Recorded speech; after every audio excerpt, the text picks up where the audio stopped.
ತಮ್ಮೆಲ್ಲರಿಗೂ ನನ್ನ ಹೃತ್ಪೂರ್ವಕ ನಮಸ್ಕಾರಗಳು. I will speak both in Kannada and English. It will be a mixture of the two. And the reason for that is partly because this function is attended by people from both the Kannada department as well as people from other departments in the university. And also, more importantly, it has to do with what I'm going to talk about the topic of today's talk as such. So I would like to start with acknowledging the great amount of affection and care with which people here have organized this talk, to Rati, to Professor Vijay Shankar, and to the Dean, and to Professor Shivaprasad, and to Professor Abhaya, who gave such a warm and meaningful introduction. Usually introductions are read from the website, but this was actually something very meaningful, and I was very touched by that. Thank you very much. Christ College has an important history in the history of Kannada culture and literature. And partly because so many of my friends were associated with this. Professor Srinivasa Raju, Professor H.S. Raghavendra Rao, and also other people who studied here, my friend K.M. Chaitanya, as well as Sugata was associated with this, and so on and so forth. And so K.B. Narayan was also associated with this. So many of my friends. And Christ College is not just any other college, but has this wonderful distinction of, as Abhiya said, as Shiv Prasad said, publishing more than 200 books, many of which are excellent contributions to Kannada literature and to Kannada studies. And therefore, it's an honor for me to come to Christ College and to share a few ideas with you. I'm very nervous, I should confess at the very beginning, because my teacher is sitting here in the audience, Professor Marulsiddappa, and also my wonderful friends, Jayanti and others. And Prakash is here, whom I have known, who has published through Cambridge University Press and other places. And so what I have to say might not appear to be anything new to you, but I hope there is a little bit, at least in that, which will make you think about these matters afresh. That's all that I can hope for. I bring you greetings from the Center for India Studies that Abhiya mentioned. We established that about 26 years ago at Stony Brook University. Stony Brook University is one of the 4 major research campuses of the State University of New York. And it's about 50 miles from New York City. And I would like to take this opportunity to invite all of you to come and attend a conference that we are hosting next year. It is a conference, international conference of the International Association of World Englishes, Englishes in the plural. And it will be held in June 16th to 18th next year. It was supposed to be held 2 years ago, but due to Corona, we had to postpone that. And in that center, and the Department of Asian and Asian American Studies, and the Department of Linguistics, we have been teaching something like about 30 courses a year on India. We started this about 26 years ago, as I said. So these courses include courses on languages, linguistics, literature, history, philosophy, performing arts, and many, many other subjects. And we have introduced about 25,000 students, American students, including Indian American students, to India as a result of these courses. We've had distinguished lectures, and we have had an endowed chair and an endowed center, and many other activities connected with this, including publications, one of which is called Ananya, a portrait of India, an overview of Indian civilization, to which a number of people that you know of, like Girish Karnad and Anantmurthy and C.D. Narasimhaya and Professor Hiriyanna and others have contributed. Now today, I am a little confused about exactly how much emphasis to put on two major areas that I would like to address. One is linguistics, and the other is literature, of course. In terms of linguistics, nobody can talk about all of linguistics in a few minutes. And so I would like to focus on a couple of developments that are particularly interesting for us in India. And in literature, I would like to take as example the 15th century epic Mahabharata, written by Kumara Vyasa, which we are translating into English as part of the Murthy Classical Library published by Harvard University Press.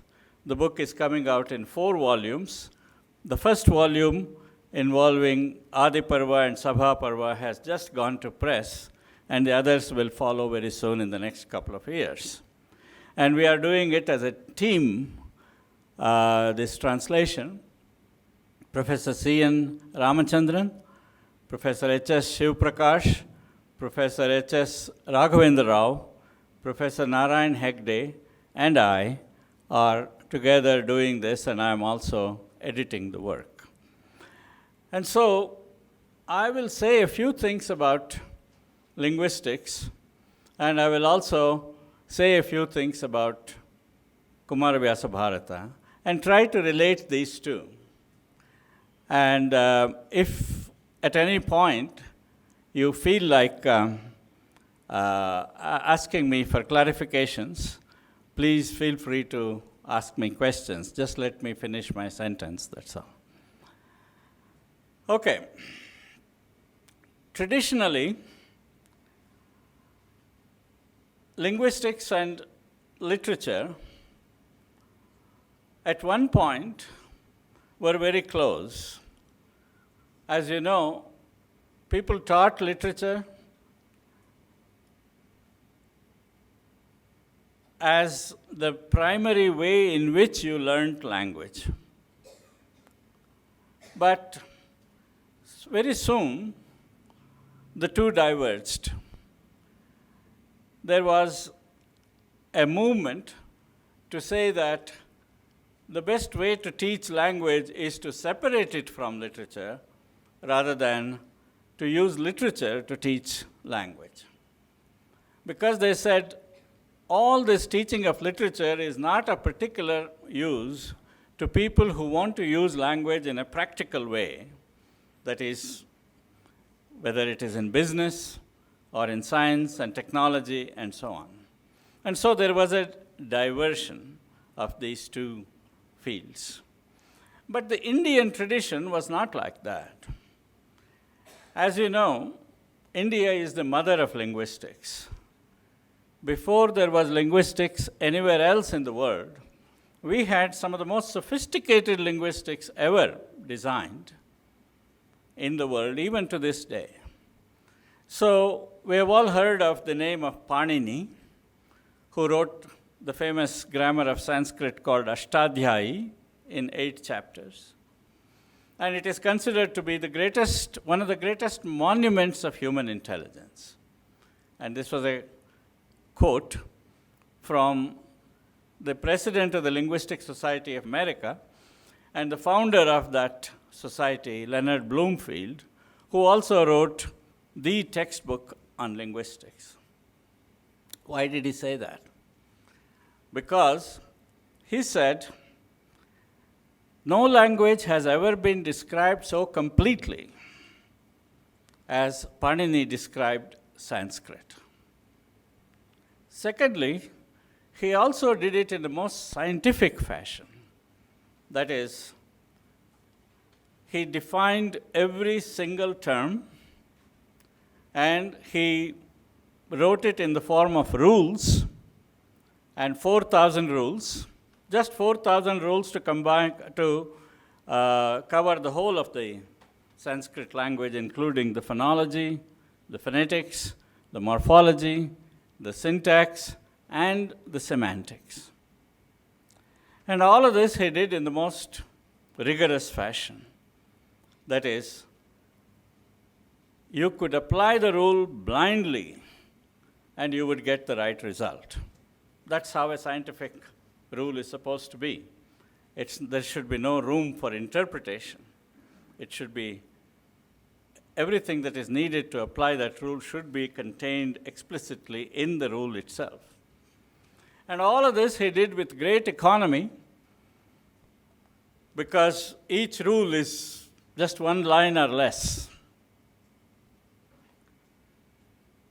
So, India is the mother of linguistics, but that was, Panini wrote his grammar in the 5th century BC. But long before that, there was a great deal of linguistics in India. You must have heard of the Rigveda, and the Rigveda Pratishakyas, that is dividing the text of the Rigveda into component elements, that is words and morphemes and the elements that combine these words and so on. And also the compounds and everything, so on and so forth, the Sandhi rules, the combination rules and all that. All of that were available long before Panini. These things were available about 1000 BC, that is about 3,000 years ago. And Panini was 500 BC or so, that is about 2,500 years ago. And it's not just Panini, but there has been a long tradition of great, insightful scientists who wrote about the Sanskrit language and the nature of language as a whole.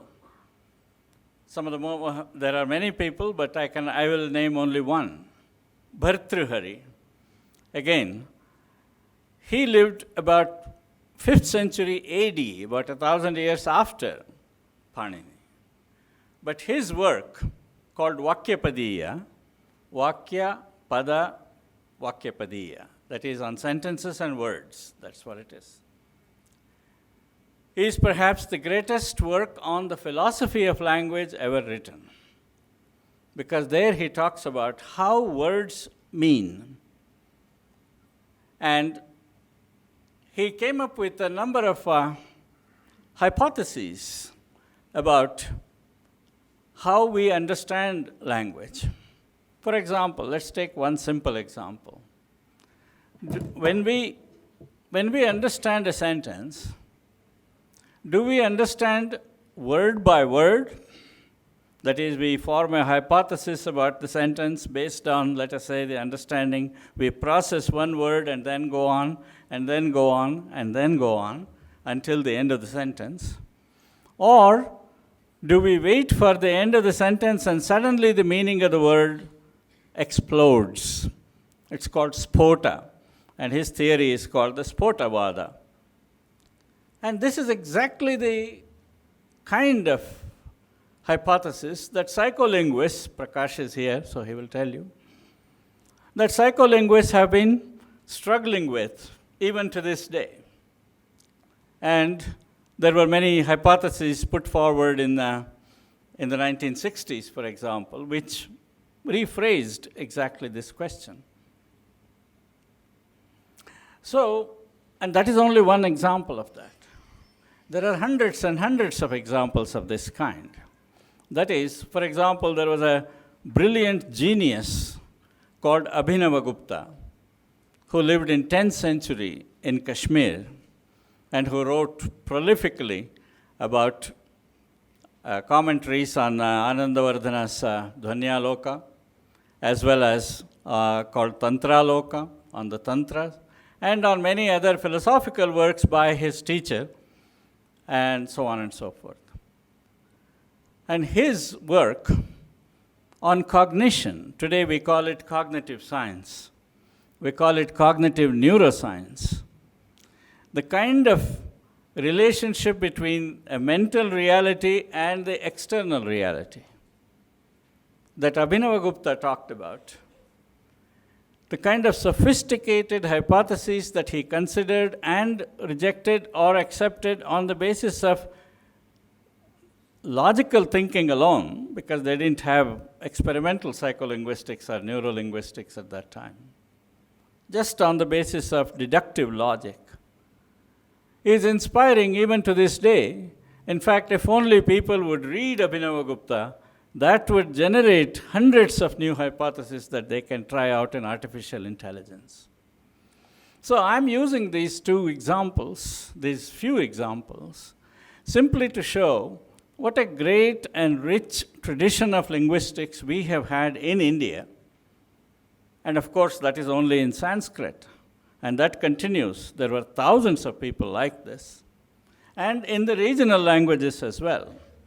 Our own grammarians like Keshiraja in the 13th century, Bhattakalanka in the 17th century, and so on and so forth, have come up with very bright and great intuitions, but unfortunately a lot of this remains untranslated. And Bhattakalanka's work is in Sanskrit, and many of the Kannada teachers themselves don't know the content of that grammar, which is a wonderful grammar of Kannada. And so today when we have to write grammar, our linguistics is in many ways, the Kannada linguistics is in many ways behind both linguistics in the rest of India as well as linguistics internationally. There is nothing wrong in admitting this, but we can change this if only we decide to change it. Now, the concept of linguistics that was used in studying literature in the 60s and 70s was a little crude in the sense that they talked about phonetics. For example, if you read literature, you know that sounds are very important there, and assonance and alliteration and rhyme and things like that, all of those have to do with sound patterns of the language, and even internal rhyme, or even, for example, the second syllable rhyme that we use in Kumara Vyasa, that is the second syllable of every line rhymes, and there is a 6-line stanza called Shatpadi. And he wrote about 8,500 of these Shatpadis. It's not an easy job to make sure that the second syllable of every line rhymes. And he did that without sounding artificial. That is what is interesting about it. So the sound patterns are there, morphological patterns are there. So for example, when we talk about reduplication, for example, Devru, Givru, for example, in Kannada. We say Devru, Givru. So, gi is used in the place of the first syllable. Kurchigirchi, Godegide, and a million things like that. So, that is morphology. And lots of things of that kind, and the particular kind of Sandhi rules, etc., all sorts of things. So we talked about the phonetic patterns, phonological patterns, morphological patterns, syntactic patterns, that is the grammatical rules as word order and things like that, and many other things besides that, and even semantics in terms of lexical semantics. So this area of study came to be known as stylistics. That is the linguistic analysis of literary style. But unfortunately, it was very disappointing. In the 70s, for example, I wanted to do my PhD in stylistics because I had a background in literature and I had studied linguistics. And there was a very bright scholar who was a researcher in the Indian Institute of Science, Bangalore, called Damodar Thakur. He had worked on stylistics, he had a degree from England. But at that point, I was a little disappointed because this counting of these numbers, counting of the various kinds of patterns and the kind of stative verbs versus active verbs and so on, the kind of past tense and present tense that you find and so on and so forth, all of that sounded childish. And it did not throw light on the beauty of literature. And so stylistics kind of met a dead end in the 70s. But however, the concept of linguistics has changed in the last 20, 30 years. And that brings me to the main point of my talk. The concept of linguistics has changed, and it is particularly because of India. Linguistic theory is no longer what it is because of the contribution of India. And that is because of bilingualism and multilingualism. Traditionally, linguistics has always dealt with a single language, the grammar of a single language. And the whole idea of teaching as a language, a second language in particular, was done in such a way that the child's or the learner's mother tongue was kept outside of the classroom, second language classroom. The idea was to use what they call the direct method. That is, the entire teaching would be in the second language without bringing in any interference, they called it, from the mother tongue. However, when you look at Indian English, for example, it is marked by a very strong presence of the speaker's mother tongue, whether it is Tamil, Malayalam, or Bengali, or Marathi, or Kannada, or Kashmiri, or Urdu, or whatever. Indian English exists in many forms, including Kannada English, Tamil English, Malayali English, etc. If you go on the bus, if you know a little bit of linguistics, you can recognize as many as 10 different varieties of Indian English. And how? Simply by listening to just one sentence from somebody speaking English. Why? Because their English is influenced by the mother tongue, by their mother tongue. So I can tell immediately that this guy is an Oriya speaker, or a Bengali speaker, or a Punjabi speaker, or a Kashmiri speaker, and so on. If that is the case, why are we ashamed of our accents? Why are we ashamed of being second language speakers of English? And secondly, think about this. India is the largest English-speaking using country in the world today. There are more people who use English in India than in America or China. So, the theories that we construct about how the English language works should be influenced by how it works in India. And India has been a multilingual country. In fact, it is the, what should one say? It's the poster boy of multilingualism around the world. Almost everybody, multilingualism is the norm. Almost everybody uses 3 languages here at least, if not more. And we use it and we maintain our languages. We don't give it up when we move from one province to another, as it happens in the United States. In other words, Indian multilingualism is of the maintenance variety, not of the shift variety. And so when there are theories about bilingualism and multilingualism and how that works, India should be the standard case that we should use. However, that's not the case. So when we are talking about teaching English as a second language and how people learn a second language, and what is the role of the mother tongue, and not only that, in what forms that these second language varieties take. So for example, Indian English, why is it what it is? Other than the fact that it is influenced by our mother tongue. It is what it is because of what we use it for. We don't use English to talk to Englishmen. That was the original idea. Macaulay wanted us to be the middlemen, to talk to Englishmen, to translate our ideas into English so that they could understand.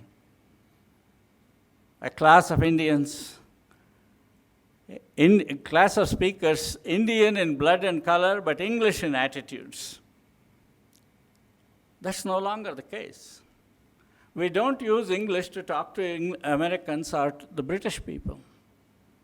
We use English to talk among ourselves. A Bengali talking to a Maharashtrian, or an Indian talking to a Korean businessman about LG refrigerators, or a Brazilian car maker.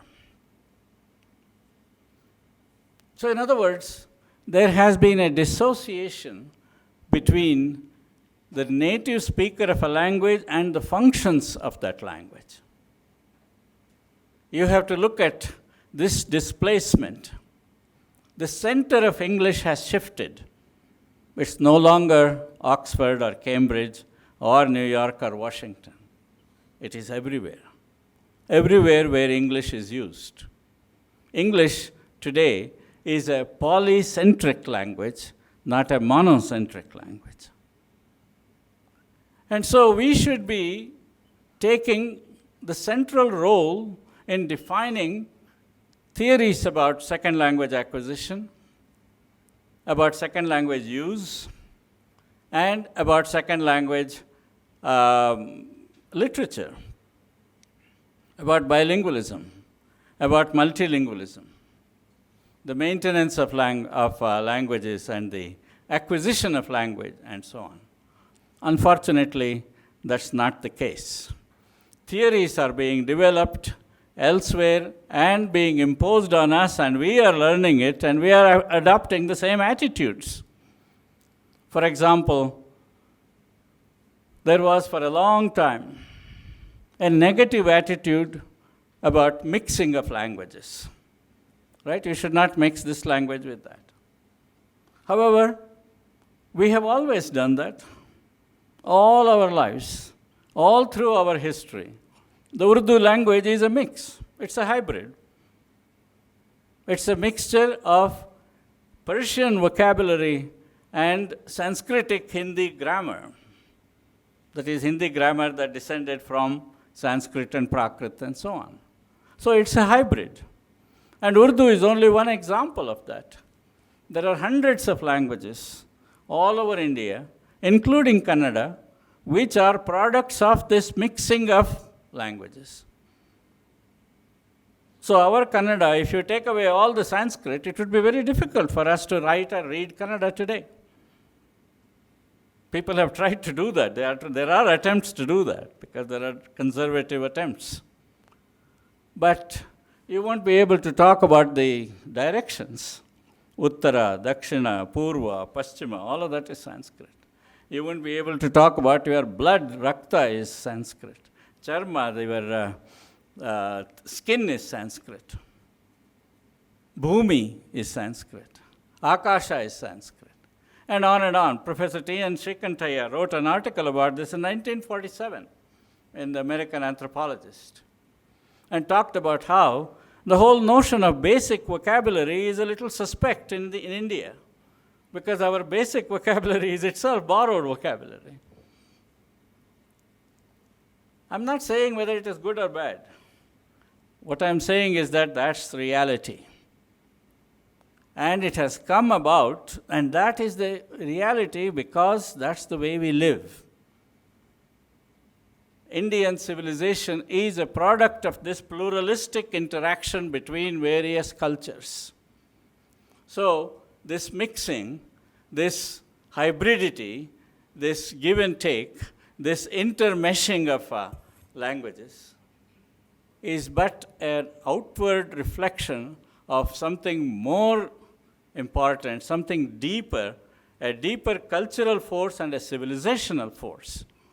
The Indian civilization is defined by that.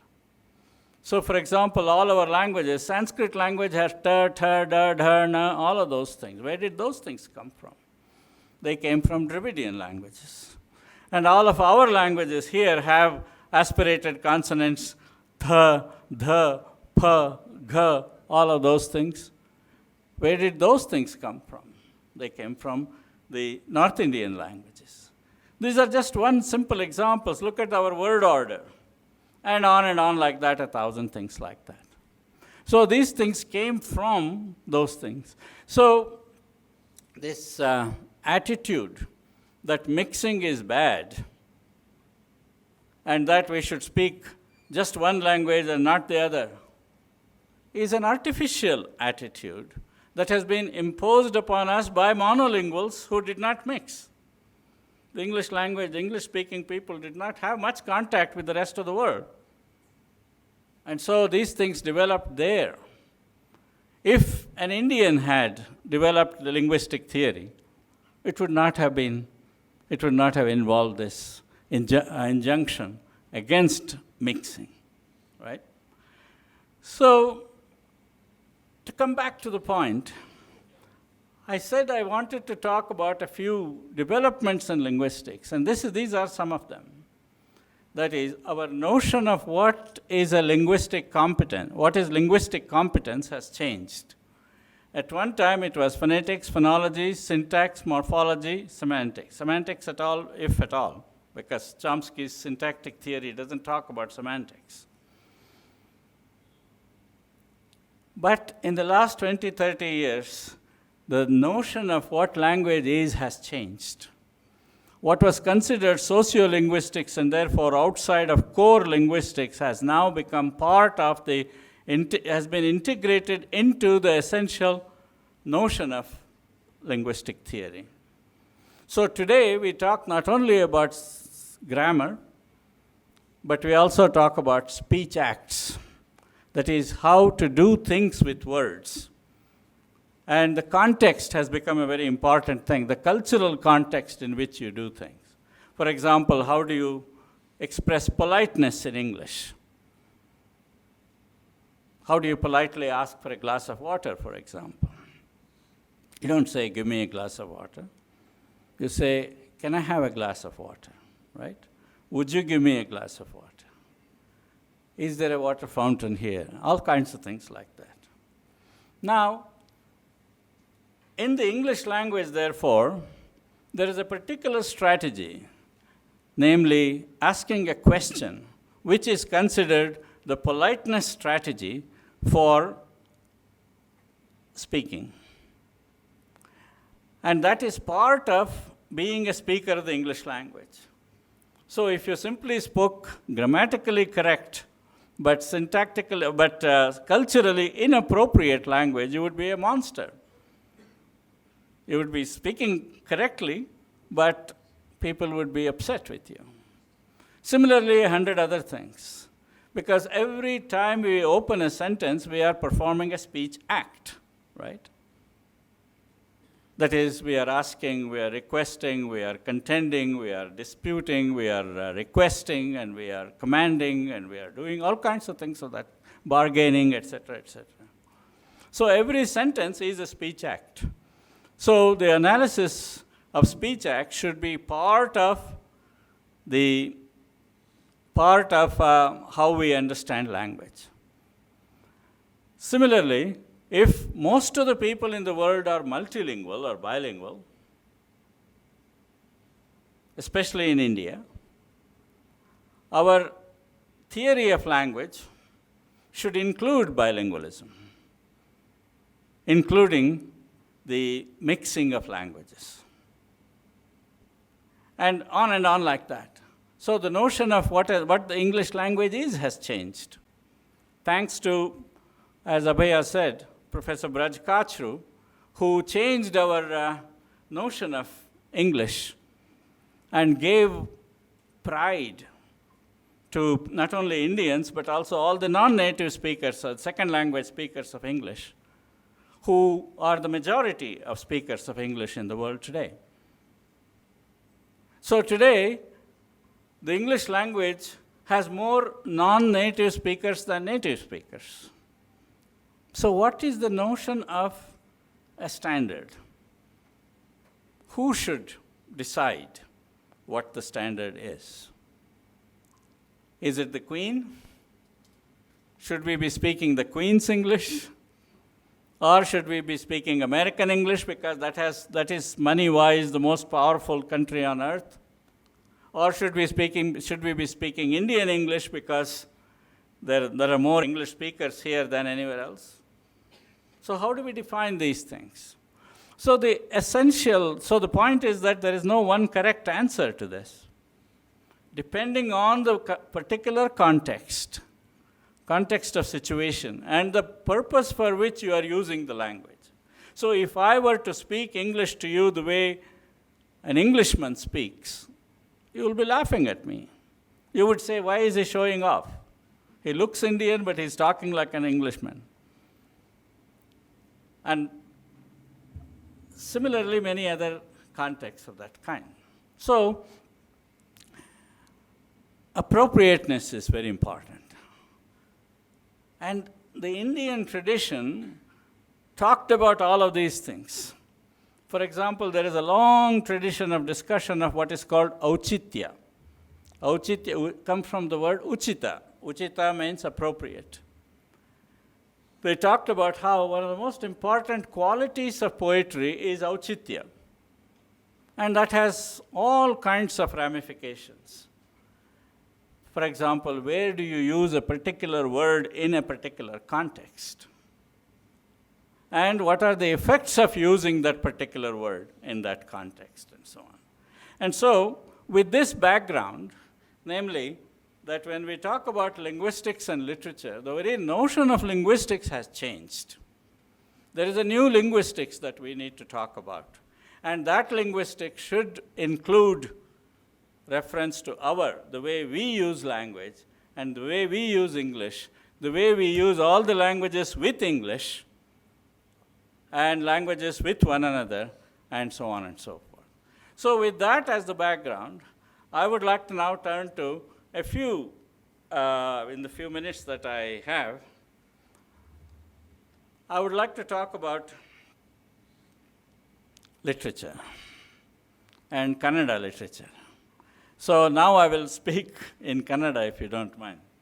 As I said, stylistics in the 70s was disappointing. It continued to be disappointing because of two things.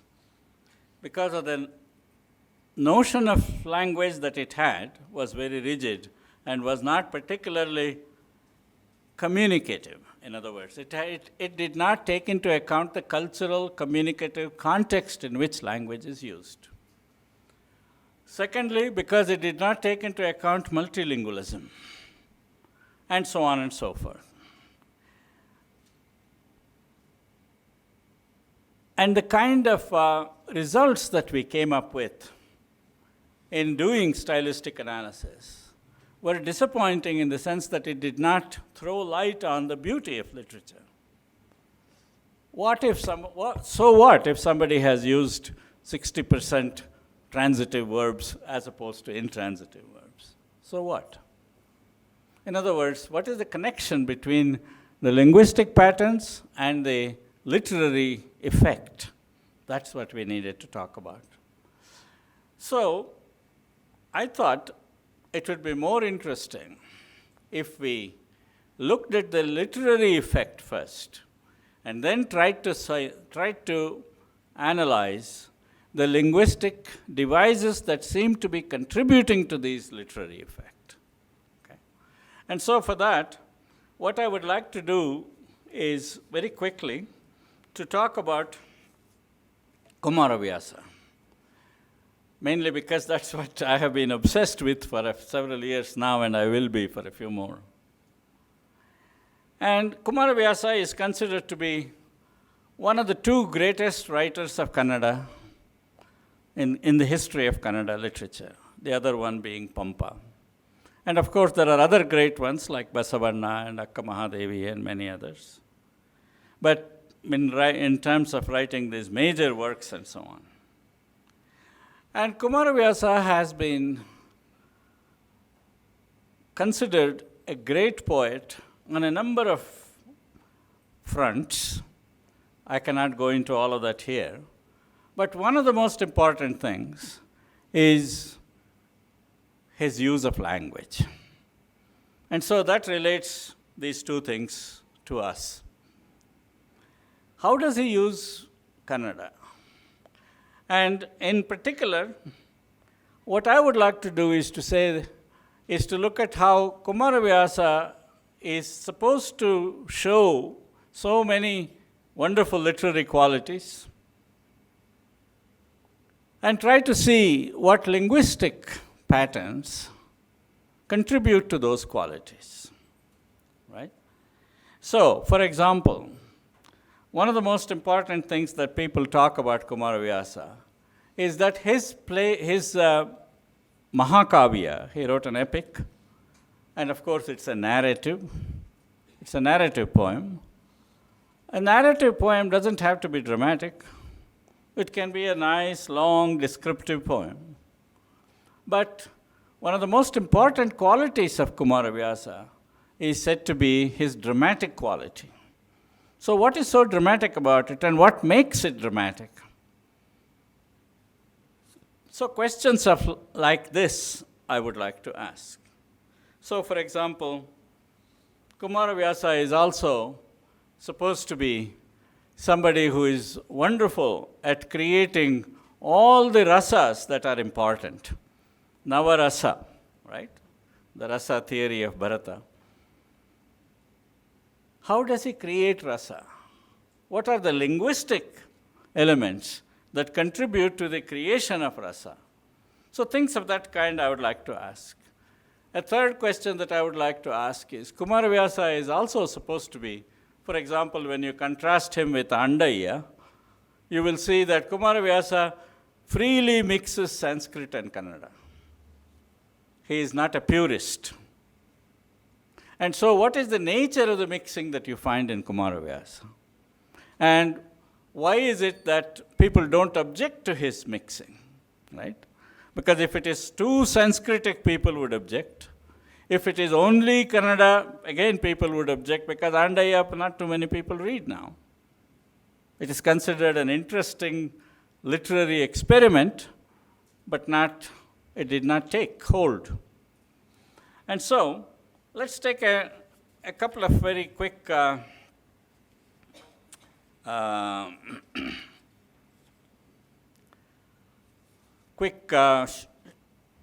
attempts at answering these questions. I will be happy to do some of this later on in the question and answer session. First, I think the main reason Kumara Vyasa is considered very dramatic, there are many reasons, I can only talk about a couple, is that most of his poetry is in the form of dialogue. It's dialogue. It is actually people talking. The descriptive part is less, and the talking part is great. In other words, it is drama. It is one person talking to another, and there is very little bridge between one and the other. Very short. He doesn't comment too much about these things. So he tells all of the story of the Mahabharata mainly through dialogues. So one person talking to another, he said this and he said that, etc., etc. Secondly, he also Kumara Vyasa is accused of being a Vachali. You know what Vachali is? Vachali is one who talks too much, like me. So although he is accused of being Vachali, but there is another side to this question, and that is compression. He can compress ideas into a very short space. So, for example, there are many stanzas in which there are 8 or 9 sentences in one Shatpadi, and 10 or 12 verbs in one Shatpadi. So, and there are many things where you could go on and on and on, but he just dismisses the whole thing in 1 or 2 sentences and so on and so forth. So he is also a master of compression. This is not to say that he is not a Vachali. He is a Vachali. Sometimes he goes on, and for 30 stanzas when you could do the whole thing in 2 or 3 stanzas, maybe. But then, what can you do? Or we also know that some of these have been added by other people, so there is a great deal of what is called prakshipta, that is interpolated stanzas. A third reason for the dramatic nature of his poetry is surprise. All kinds of surprising things happen in Kumara Vyasa's drama, is this thing. So, for example, let me just give you one example. In the Virata Parva, Draupadi is sexually harassed by Kichaka, and she is even physically kicked by Kichaka right in front of the Sabhe, Virata Sabha, and she bleeds. She is bleeding. And her hair is full of dust and so on and so forth. But her husbands don't raise a finger. Bhima tries, but Dharmaraja stops him. And all these great people who are sitting there, the king and all these, his wise counselors and all that, they don't say a thing. So she decides, she wonders, who should I ask? And this is another very interesting reason why it is dramatic, because Kumara Vyasa is not just a narrator of external events. He is a wonderful narrator of internal events, like Shakespeare, like Hamlet, thinking about to be or not to be, that is the question, to take up arms against, etc., etc. She also considers suicide several times. And she wonders, why was I ever born? May never be a woman born like me, she says. And all kinds of things. And so, Kumara Vyasa's poetry is full of interior monologues, dramatic monologues.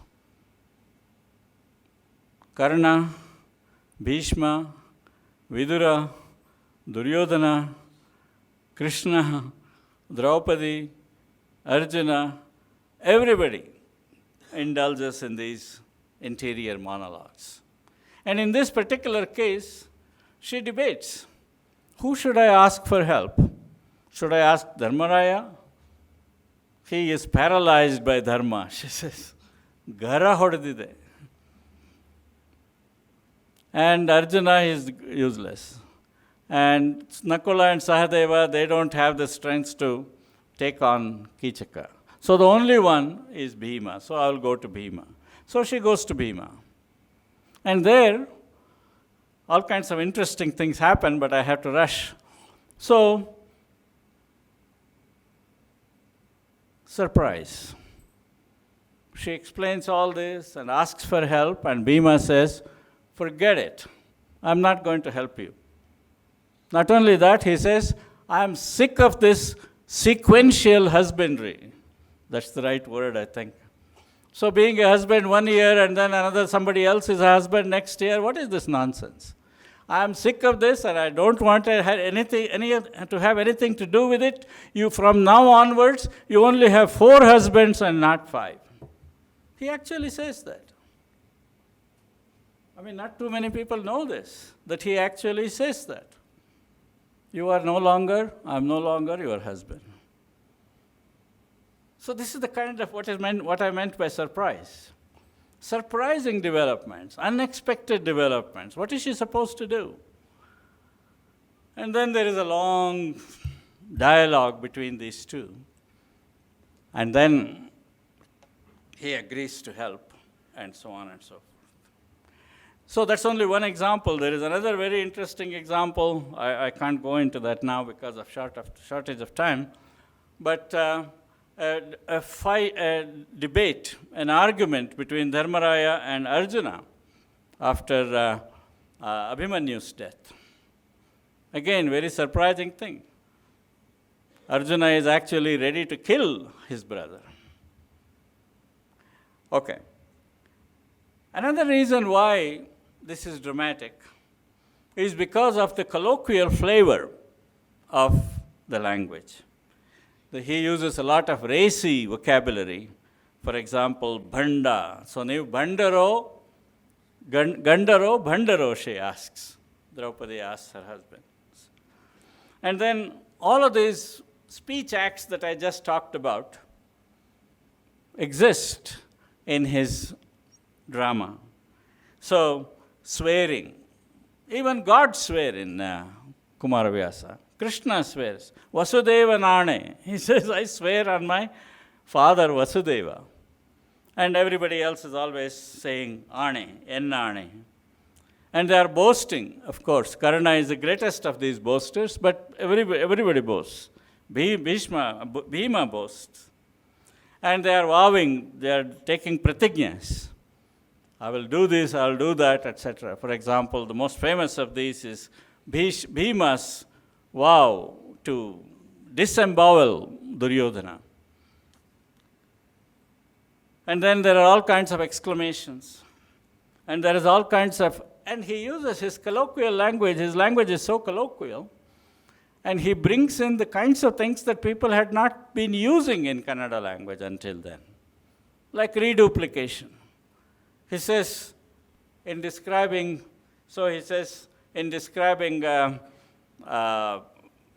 Bhima's killing of Duryodhana, of Dushasana, he says he took out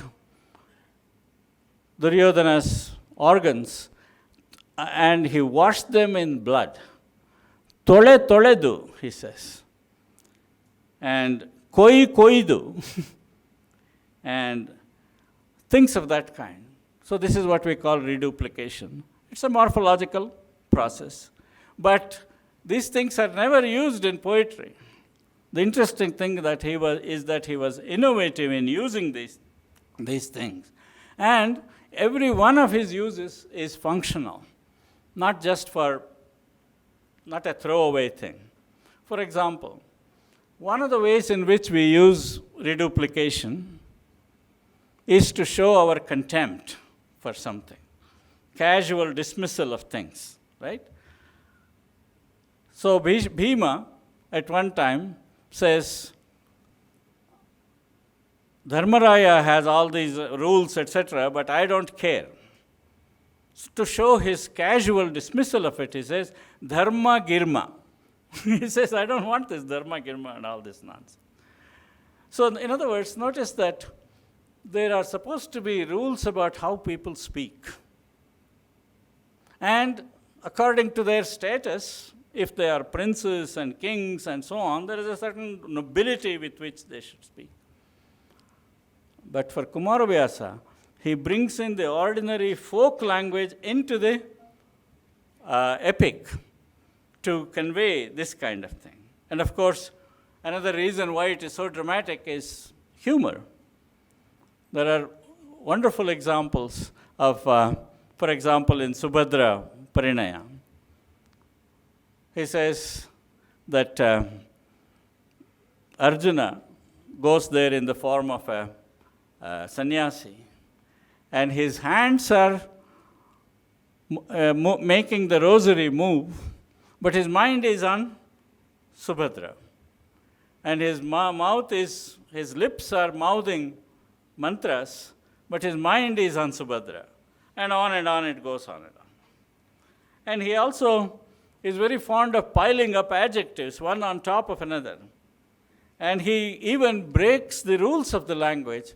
For example, there is this famous situation in which Arjuna is fighting with Shiva in Kiratarjuniya episode.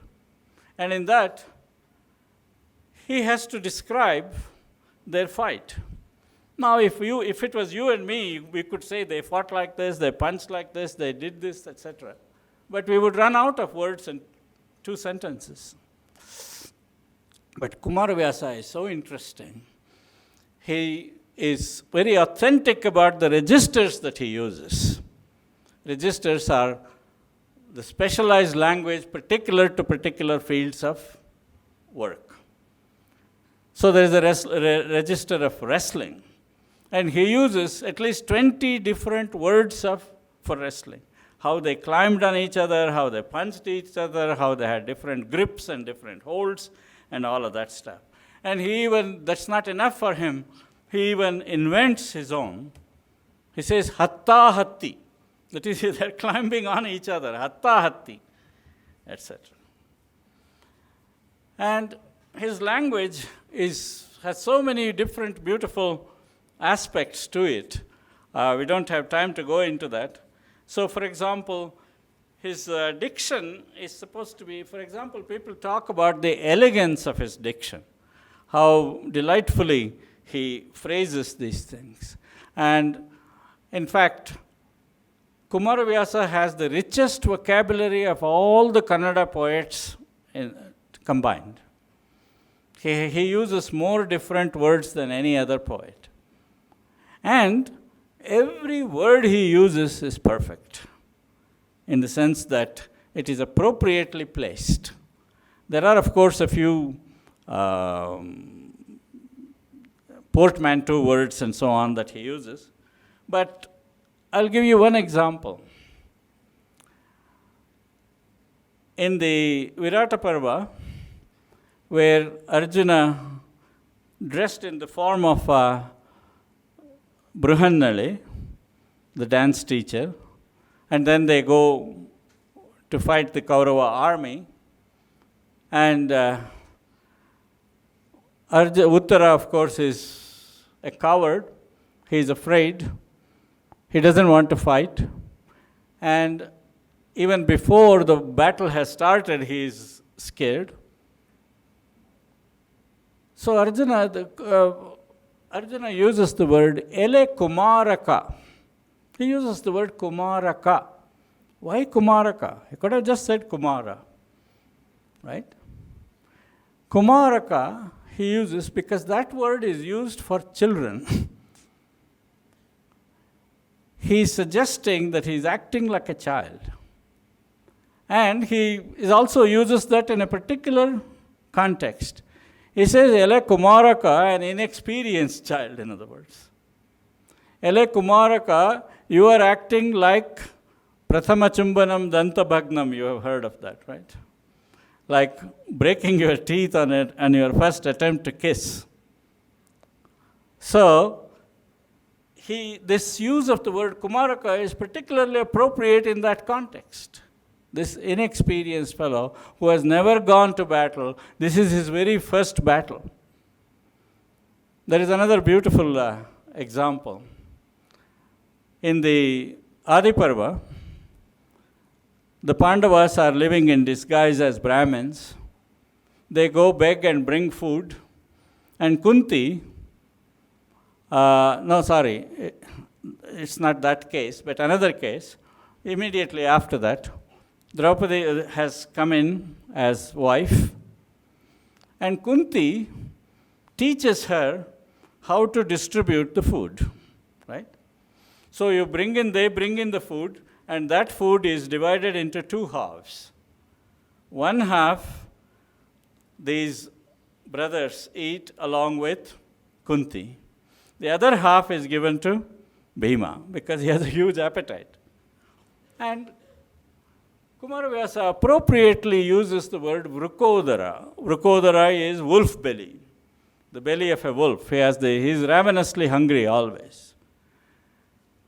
So, what's so great about it? Bhima is often called Vrukodara. But notice this particular context where Vrukodara is used, because he could have used other things. There are many other epithets that are used. He uses Vrukodara in one half of the stanza, and Talodari for Draupadi in the other half of the stanza. Talodari is one with a slim waist. So here is Vrukodara and Talodari. And Talodari, he actually makes her sit on her lap. This is the mother-in-law making the daughter-in-law sit on her lap and explaining how the food is to be distributed in the house. Unfortunately, I'm sorry that I have to wrap up very quickly. I'll just mention one element here. We talked about how rasa is created. I would like to take one example here. The most difficult rasa to create is bhibhatsa, horror. In fact, if you look at paintings of Western artists all over the world, not just Western artists, but artists all over the world, the most difficult thing to do is that. There are only a few paintings around the world which depict this bhibhatsa rasa. And in the Mahabharata, the most famous example of bhibhatsa rasa is that where Bhima kills Duryodhana and pretends to, or actually consumes his blood. And he washes Draupadi's hair in Duryodhana's blood, and so on. Dushasana's, right. And now, how does he do this? He does it brilliantly. And he does it in 3 stages, I think.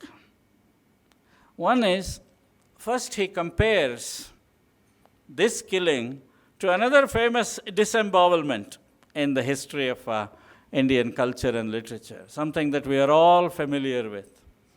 That is the killing of Hiranyakashipu by Narasimha. He actually refers to that. So it already creates in your mind, it readies the context.